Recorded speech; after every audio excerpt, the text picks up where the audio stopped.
اسرائیل کا ایرانی intelligence minister اسماعیل خطیب کو نشانہ بنانے کا دعویٰ۔ میڈیا رپورٹس کے مطابق حکام اس کارروائی کے نتائج کا جائزہ لے رہے ہیں اور ایران سے ابھی تک اس پیش رفت پر کوئی باضابطہ رد عمل سامنے نہیں آیا ہے۔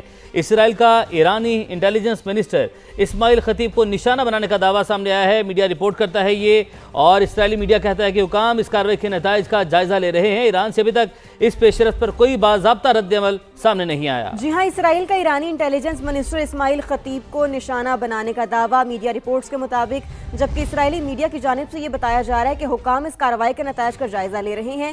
ایران سے ابھی تک اس پیش رفت پر کوئی باضابطہ رد عمل سامنے نہیں آیا ہے۔ آپ کو اپڈیٹ کر رہے ہیں، اہم خبر ہے یہ، اسرائیل کا ایرانی انٹیلیجنس منسٹر اسماعیل خطیب کو نشانہ بنانے کا دعویٰ، جبکہ اسرائیلی میڈیا کی جانب سے یہ رپورٹ کیا جا رہا ہے کہ حکام اس کارروائی کے نتائج کا جائزہ لے رہے ہیں۔ ایران سے ابھی تک اس پیش رفت پر کوئی باضابطہ رد عمل سامنے نہیں آیا ہے۔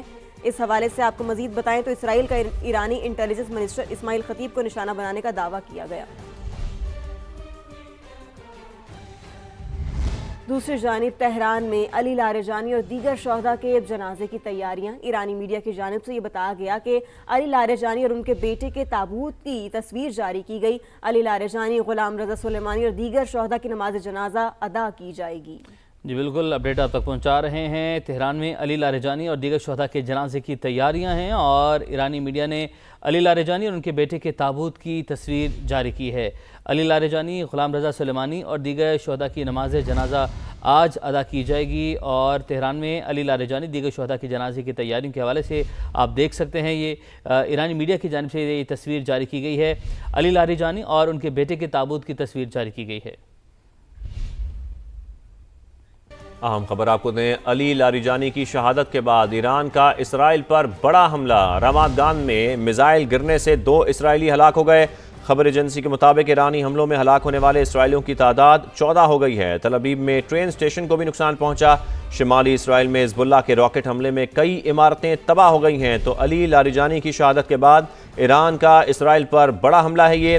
رامات گان میں میزائل گرنے سے 2 اسرائیلی ہلاک ہوئے ہیں، جبکہ مجموعی تعداد اسرائیلیوں کی اب 14 ہو چکی ہے ہلاک ہونے والوں کی۔ تل ابیب میں ٹرین سٹیشن کو بھی نقصان پہنچا ہے، جبکہ خبر ایجنسی کا یہ بھی بتانا ہے کہ شمالی اسرائیل میں حزب اللہ کے راکٹ حملے میں کئی عمارتیں تباہ ہو گئی ہیں۔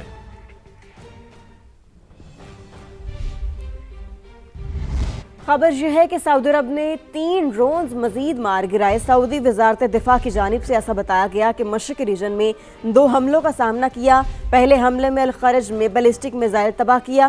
میزائل کا ملبہ پرنس سلطان ایئر بیس کے قریب گرا۔ دوسرے مرحلے میں 3 ڈرونز فضا میں تباہ کیے۔ تو سعودی عرب نے مزید 3 ڈرونز مار گرائے، مشرقی ریجن میں 2 حملوں کا سامنا کیا، ایسا بتایا گیا ہے سعودی وزارت دفاع کی جانب سے۔ پہلے حملے میں الخرج میں بیلسٹک میزائل تباہ کیا۔ میزائل کا ملبہ پرنس سلطان ایئر بیس کے قریب گرا۔ دوسرے حملے میں 3 ڈرونز فضا میں ہی تباہ کیے۔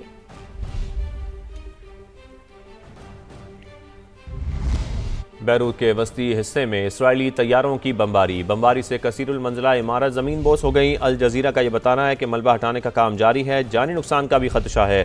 اسرائیل نے پہلے بھی اس عمارت کو نشانہ بنایا تھا۔ الجزیرہ کا یہ بتانا ہے کہ بیروت کے وسطی حصے میں اسرائیلی طیاروں کی یہ بمباری ہوئی۔ بمباری سے کثیر المنزلہ عمارت زمین بوس ہو گئی۔ ملبہ ہٹانے کا کام بھی جاری ہے، جبکہ جانی نقصان کا خدشہ بھی ظاہر کیا جا رہا ہے۔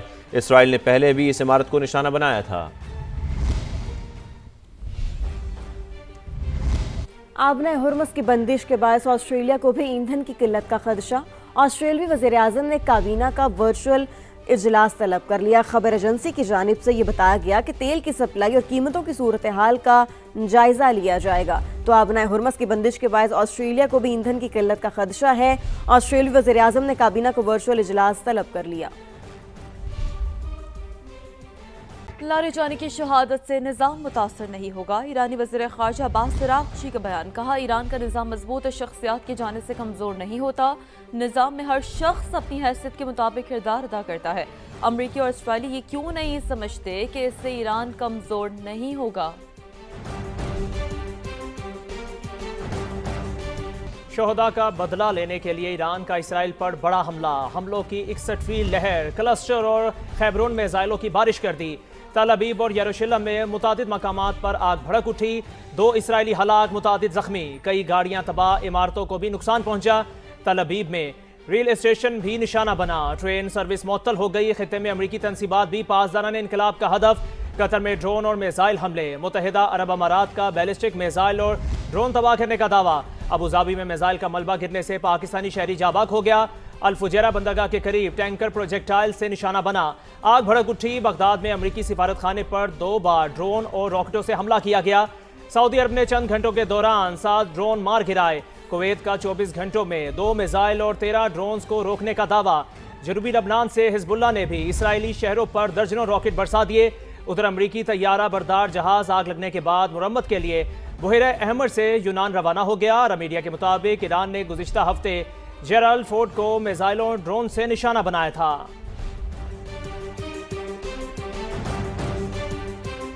امریکہ اور اسرائیل کی ایران پر وحشیانہ بمباری جاری ہے۔ تہران سمیت متعدد علاقوں کو نشانہ بنایا گیا۔ امریکی سینٹرل کمانڈ کے مطابق ایران کے میزائل اہداف پر شدید بمباری کی گئی۔ ابنا ہرمز کے قریب ایرانی تنصیبات کو نشانہ بنایا۔ زیر زمین اور مضبوط اہداف کو تباہ کرنے والے 5000 پاؤنڈ وزنی ڈیپ پینیٹریٹرز بم برسائے گئے۔ اس سے پہلے امریکی اور اسرائیلی فوج نے بوشہر ایٹمی بجلی گھر کے قریب میزائل حملہ کیا۔ کسی نقصان کی اطلاع نہیں ملی۔ IAEA کے مطابق ایٹمی بجلی گھر بھی محفوظ ہے۔ اسرائیل کے لبنان پر حملے جاری، رہائشی عمارتوں پر بمباری سے مزید 6 شہری شہید ہو گئے۔ جنوبی لبنان میں 2 فوجی بھی صہیونی درندگی کا نشانہ بن گئے۔ عرب میڈیا کے مطابق فوجیوں کو اس وقت نشانہ بنایا گیا جب وہ موٹر سائیکل پر جا رہے تھے۔ لبنان میں 24 گھنٹوں میں مزید 26 شہری شہید ہوئے۔ 2 مارچ سے اب تک شہداء کی تعداد 912 ہو گئی۔ ایرانی سیکیورٹی چیف علی لاریجانی کو گزشتہ روز حملے میں نشانہ بنایا۔ امریکی صدر کا رد عمل، کہا علی لاریجانی ایران میں مظاہرین کے قتل عام کے ذمہ دار تھے۔ ایران جنگ میں مقررہ اہداف سے آگے جا رہے ہیں۔ ایران کی فوج اور لیڈرشپ سب کو ختم کر دیا۔ ایئر فورس اور نیوی بھی تباہ کر دی، پیچھے نہیں ہٹیں گے۔ ایران کو ایٹمی ہتھیار بنانے کی اجازت نہیں دیں گے۔ ایران اب اس بات کو اچھی طرح سمجھ چکا ہے، ایران کی جوہری تنصیبات پر حملہ نہ کرتے تو اب تک ایٹمی ہتھیار بنا چکا ہوتا۔ امریکی صدر کا کہنا تھا کہ نیٹو ایران جنگ میں ساتھ نہ دے کر احمقانہ غلطی کر رہا ہے۔ ابنا ہرمز میں جہازوں کی حفاظت کے لیے کسی مدد کی ضرورت نہیں۔ امریکی صدر نے ایک بار پھر برطانیہ سے بھی ناراضی کا اظہار کیا۔ امریکی صدر ٹرمپ کو بڑا جھٹکا، ایران کے خلاف جنگ گلے پڑنے لگی۔ اتحادیوں کے بعد سرکاری عہدیداروں کا بھی امریکی صدر پر عدم اعتماد۔ پہلا بڑا استعفیٰ آ گیا، نیشنل کاؤنٹر ٹیررزم سینٹر کے ڈائریکٹر مستعفی ہو گئے۔